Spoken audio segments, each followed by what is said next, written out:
What is up, my friends? You are very welcome along to this Anfield Agenda match reaction after Liverpool beat Newcastle by 2-1. Here's a little bit of inside information for you. This is take 4 of this. My microphone's been playing up and I'm having an absolute mare. But we do want to put out content that we're proud of, so here we go with take 4. Look, it wasn't vintage Liverpool. Quite frankly, it wasn't good enough. But you know what? There'll be enough games that we play well and don't get a result in that we'll take these when they come our way. I'm going to give you my thoughts on the game. Liverpool have gotten back to winning ways. After a 9-0 thumping of Bournemouth, we just about got over the line against Newcastle. Let me know your thoughts on the game in the comment section. Do drop a like on the video, and of course, please do hit that subscribe button for me as well. Look, I'll run through, I'll kind of do a player ratings and match reaction all in one thing for you.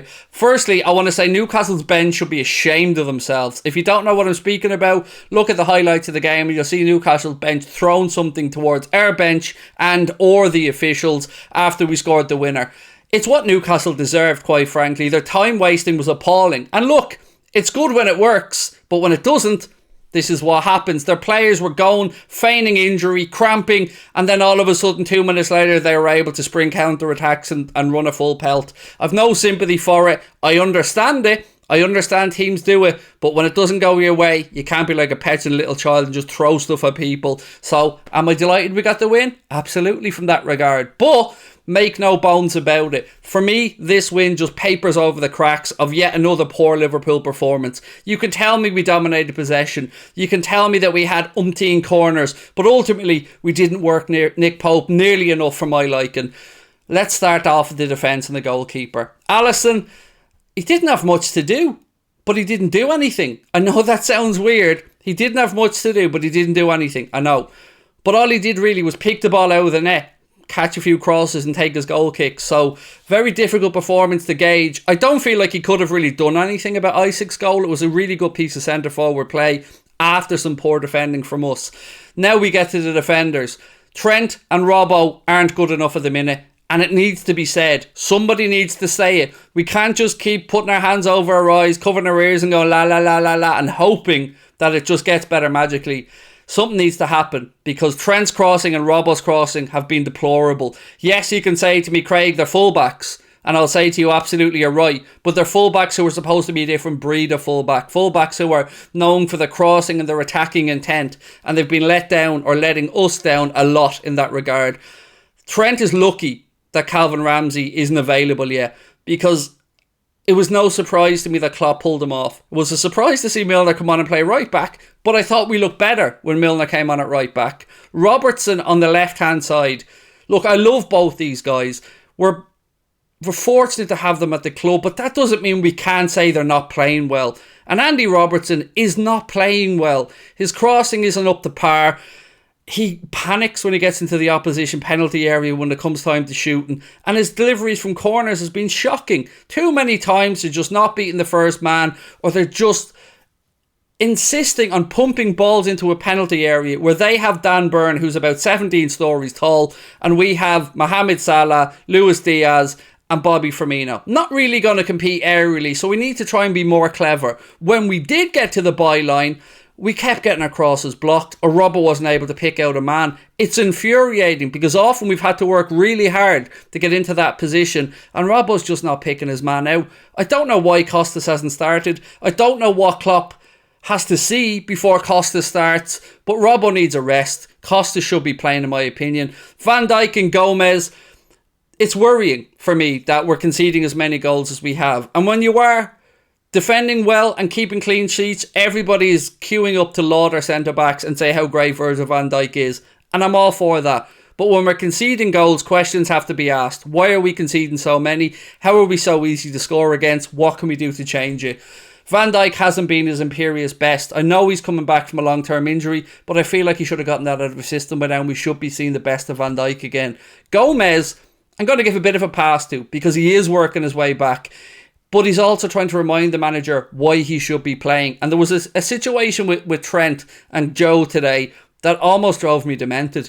The two of them passing the ball to each other in a really compacted space, which ends up us giving the ball away and then fouling a Newcastle player to give away a free kick. Just put your boots through it. Just put it out for a throw or launch it upfield. Either way, clear your lines and stop giving them chances to score. We know what Newcastle are like from set pieces. We know how good Trippier is, and we were giving away such stupid, cheap fouls that we're lucky we weren't punished for it. So now we move into midfield. Fabinho. It worries me when we're relying on Fabinho at times to try and create. Fabinho is a destroyer. Fabinho is a 6. He breaks up play. And we're trying to get everybody involved in attacks. So we're trying to get Fabinho breaking into the penalty area. He panics a bit when he gets there. I'd rather see him just splitting the centre-backs, being back there on the halfway line and having two other players who can do stuff in and around the opposition area. Play to Fabinho's strengths. The strengths are breaking up play and just laying the balls off for somebody else to do the magic. I love the man, but he hasn't been his best.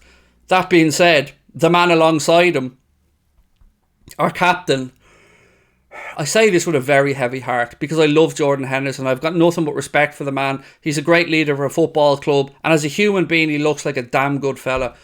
But he's not good enough to play in our midfield anymore. I'm sorry, he just isn't. Yes, there will be games where he'll play well and we'll be reminded of what once was, but ultimately, he's a pale shadow of what he once was. And the thing that winds me up the most about him is the thing that everybody else has been calling him out on for years and I've been defending, and that is this insistence of not having a forward look. Always willing to just lay the ball off, get the ball, lay it backwards, get the ball, lay it sideways. I wish that he would look over his shoulder a little bit more, because sometimes he's receiving the ball and there's 10 or 15 yards of space over his shoulder if he just turns into it, but we just keep stroking the ball around, and all it does is slow down our attacks and gives the opposition teams time to set their defence again. It drives me mad, and today Henderson was shocking. I don't know if him and James Milner think growing beards are going to help them out, but it's not helping their performances. Jordan Henderson should be replaced. We should be bringing in another midfielder, and anybody who tells you otherwise, I think, is just burying their head in the sand. You can call our players out for poor performances. It doesn't make you a bad fan. It makes you a realist. Burying your head in the sand and expecting different results all the time from the same type of performances, that's worrying. And that's what I can't understand with some of our fans. Most people, I think, deep down, will agree with what I'm saying, or at least have some sympathy with what I'm saying. Maybe I don't word things in the greatest way all the time. Maybe I'm a bit reactionary, but I do wear my heart on my sleeve and I do care. And Jordan Henderson just isn't good enough anymore. It's got to be said.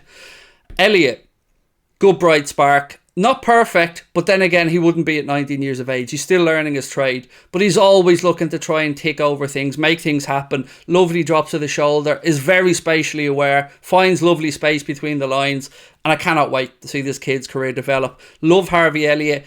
Maybe a little bit too much. Maybe I don't see some of his faults at times. Yes, he can be a bit, I don't want to say selfish in possession. I think he just wants to make stuff happen and he tries to force it at times. He'll get the balance right eventually. He'll be playing with, hopefully, some new midfielders around him in the coming season or so. And maybe we won't have to rely on him a bit so much to make things happen, because he is only 19 years of age. But he's still, to me, probably the best midfielder of the three that we had out there today. Moving across now to Mohamed Salah. Another person whom I feel like we have to now call a spade and say that Mohamed Salah's form since January has been worrying. He's been given the new contract. He deserves it. No complaints. I'm not going to rewrite history and say I didn't want him to sign a new deal and stay. I do. But we need to start finding a way to get him more involved. Because this insistence of just putting him up against two defenders and letting him cut inside to try and put a cross in, which usually gets blocked or cleared by Newcastle, or try and go around the outside, which either he gets to the byline and can't pick out a man, or the ball ricochets off the defender's legs and goes out for a throw or a corner. Klopp needs to find a way to swap it up a little bit. Play him centrally, play him on the left side, make the defenders think, make the defenders not know what's going to come next. It's too predictable from us. And I don't know if it's Mo, I don't know if it's Klopp, I don't know if it's the system, but I know we're not seeing the best of Mohamed Salah, and that worries me. Because it's not that he isn't fit, it's not that he isn't trying, we're just not getting the best out of him. Now, today, he was guilty of wasting a really, really good opportunity. Ball came over the top, a little toe poke, a side foot, any connection on it, and it's past Nick Pope. What does he do? He plays it backwards. He plays it backwards to Firmino, overcomplicating things. The attack breaks down. At least I think it was Firmino. Maybe it was Diaz. Doesn't really matter. Either way, the attack breaks down. Sometimes our forwards are just overthinking it. Put your laces through it. Shoot on sight. Sometimes you'll get a deflection. Sometimes they'll be blocked. But ultimately, we're trying to score too many perfect goals. I know that sounds a bit counterintuitive, but we need to just go back to basics at times. Firmino. Really good performance from Bobby today. Delighted when he got his goal. If you look at how he scored his goal, by the way, that's killer instinct. Ball was played to him. Nice little ball cut inside by Mo. Bobby hits it first time, uses the slick surface, side foots it and passes it into the net. Nick Pope has no chance to set himself. Well done, Bobby. On top of that, I thought his link-up play and his defensive work was fantastic. Yes, you're always going to have times with Bobby where you get a bit frustrated. The ball will bobble off his knee. He'll play a sideways pass wrong and it'll go behind the player. But he is capable of moments of magic. He is a very clever footballer. And that must be what Klopp has seen on the training ground. Because now he's starting to transfer it to the pitch. Delighted for him. Diaz, another player who I think can hold his head up high. Always running, always available, always tracking back defensively. Sometimes, again, I think he can take too much out of the ball. There was an instance today where he literally ran from the left side of the pitch to the right side of the pitch and then gave the ball away. Don't know what he was trying to do, but I know he was trying to make something happen. Ultimately, I'm going to give him a pass because I love him. I know, I'm a hypocrite. So what? Sue me. I'm a football fan. I'm allowed to be a hypocrite. But I do love him because he's like the Energizer Bunny. He'll add a few more goals to his game. It was always going to be a difficult act to replace Sadio Mane, but I think the recruitment team have got it spot on with this gentleman. I think we're going to have many years of fun watching Luis Diaz play football. Look, my friends, I'm going to leave it there because I'm absolutely shattered. But make no bones about it. We papered over the cracks today. It is a win. We should celebrate the 3 points, but questions need to be asked because this isn't going to be a team that wins championships. This isn't going to be a team the way we're playing that's going to strike fear into opposition teams. We need to get back to basics. We need to call a spade, and we need to start dropping the players who aren't performing. Ultimately, it's Jurgen Klopp's legacy that's at stake.